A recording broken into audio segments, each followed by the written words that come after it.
Supreme Overlord Keth Marak of the Hegemony stood in the Grand Assembly Hall of his flagship, the Eternal Dominion, reviewing the final demands he would present to the pathetic human delegation. For 30 years, the Terran Federation had been nothing more than a minor nuisance in galactic politics, a weak species that had somehow stumbled into interstellar travel and now pretended to have a voice among the great powers. The Hegemony controlled 47 star systems, commanded the galaxy's largest military fleet, and had never lost a war in their 3,000-year history. Humans controlled exactly one system and had spent 3 decades bowing to every demand the stronger species made of them. "The human ambassador has arrived, Supreme Overlord," announced General Vorthak, his armored form gleaming in the harsh light of the command chamber. Ambassador Elena Martinez entered the hall flanked by 2 human guards, her simple diplomatic attire looking almost primitive compared to the ornate armor and ceremonial weapons of the Hegemony's elite. She appeared calm, professional, and completely outmatched, exactly what Keth Marak expected from a species that had never shown any backbone. "Ambassador Martinez," Keth Marak began, his voice carrying the authority of absolute power, "the Hegemony has grown tired of pretending that humanity deserves equal representation in galactic affairs. Your species will now formally acknowledge Hegemony supremacy and accept client state status." Elena reviewed the holographic document floating before her, her expression unreadable. "These terms would require humanity to surrender our military assets, provide forced labor quotas, and allow Hegemony oversight of all human colonies." "Correct," Keth Marak replied with satisfaction. "Your species has been playing at being equals for too long. It's time to accept reality. The strong rule, the weak serve, and if humanity declines these terms..." General Vorthak stepped forward, his massive frame casting shadows across the diplomatic platform. "Then we will remind you why 47 species have learned to fear Hegemony displeasure. Your single world would not survive our attention." Elena nodded thoughtfully, as if seriously considering the ultimatum.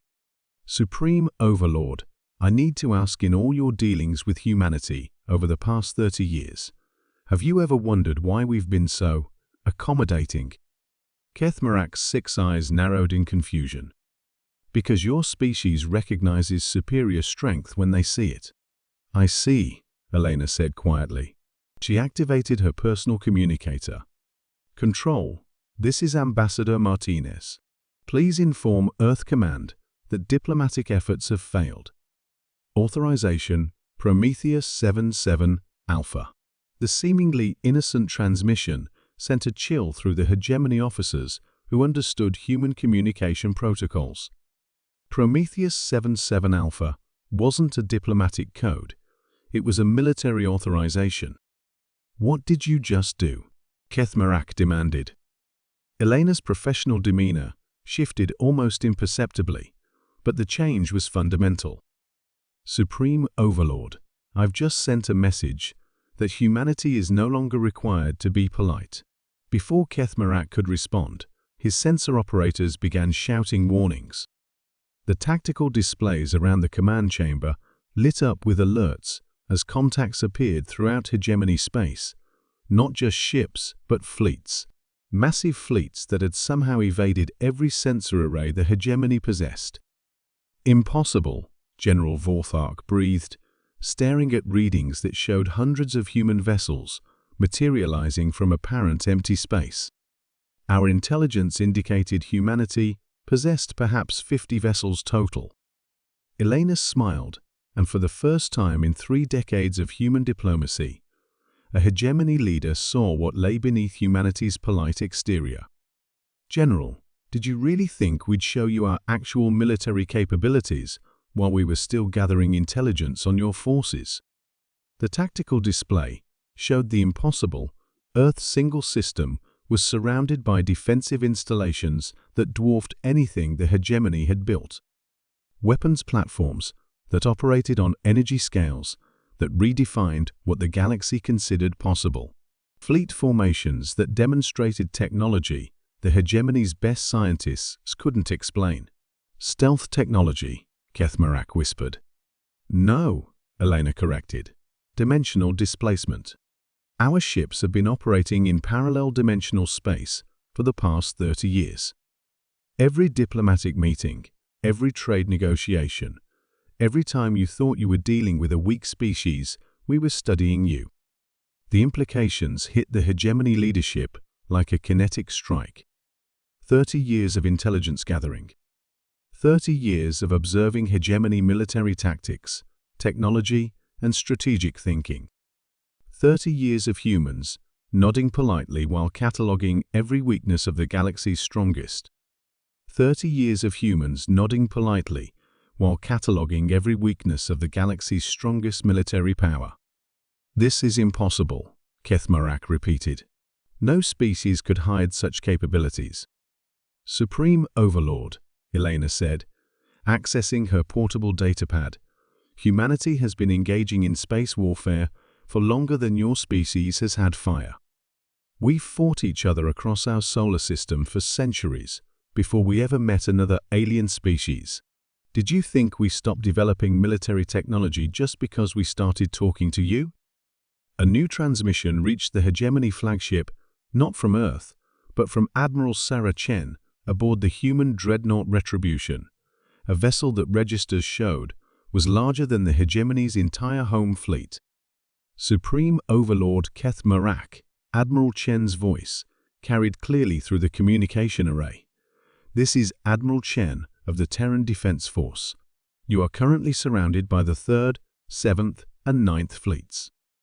I'm told you've been making demands of our diplomatic corps.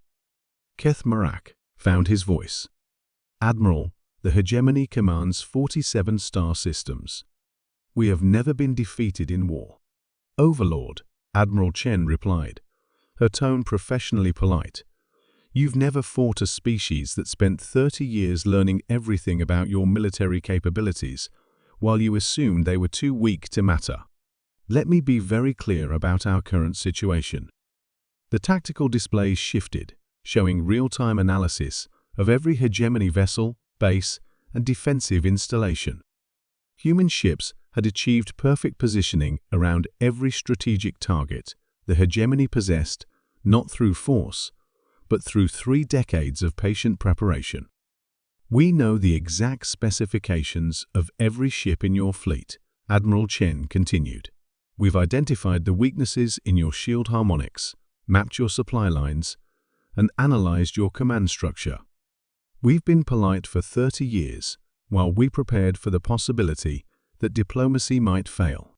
Elena stepped forward, her demeanor now carrying authority that had been carefully hidden behind diplomatic courtesy.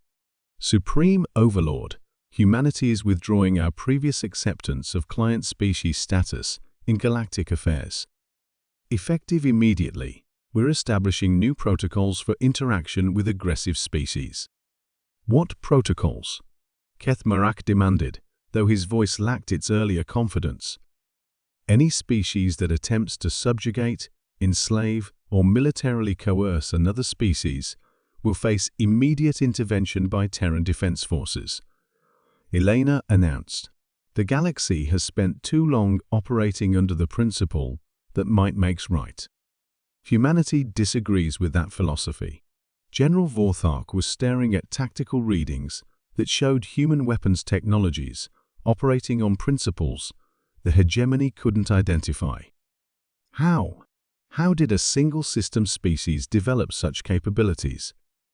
Elena's smile was genuinely warm, which somehow made it more terrifying.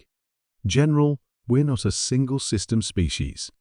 We've been colonizing other dimensions for decades. What you see as humanity's one system is actually the administrative center for a multidimensional civilization you never knew existed. The revelation was staggering. While the Hegemony had been expanding through normal space, humanity had been expanding through dimensions of reality that other species couldn't even detect. Supreme Overlord, Admiral Chen's transmission continued. You have 24 hours to withdraw all hegemony forces to your core systems and cease aggressive expansion. Any species currently under hegemony occupation will be offered protection under Terran authority.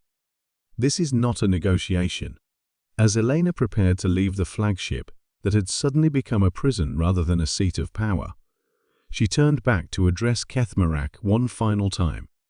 Supreme Overlord, humanity spent 30 years being polite because we hoped the galaxy's stronger species would learn to be civilized.